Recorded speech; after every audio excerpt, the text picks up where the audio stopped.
اللہ کے محبوب صلی اللہ علیہ وسلم ایک مرتبہ صحابہ کرام کے درمیان تھے اور حضور منبر پر تشریف فرما ہو رہے تھے،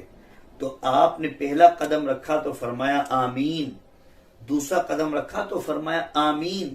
تیسرا قدم رکھا تو فرمایا آمین۔ صحابہ نے عرض کی یا رسول اللہ، یہ 3 مرتبہ آپ نے آمین فرمایا، آقا کیا وجہ ہے، کیا مقصد ہے؟ تو رسول کریم صلی اللہ علیہ وسلم نے فرمایا میرے صحابہ ابھی جبرائیل آئے تھے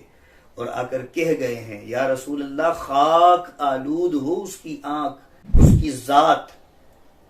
کہ جو آپ کا نام سنے اور آپ پر درود اور سلام نہ پڑھے۔ دیکھیں حضور پر درود و سلام نہ پڑھنے کے لیے کتنی بڑی وعید ہے۔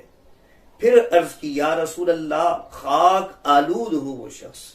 کہ جو رمضان المبارک کا مہینہ پائے لیکن وہ اپنی بخشش نہ کروا سکے، وہ اب اللہ کی اطاعت فرما برداری کر کے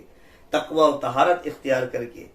اپنی بخشش نہ کروا سکے۔ اور پھر تیسری مرتبہ کہا یا رسول اللہ خاک آلود ہو وہ شخص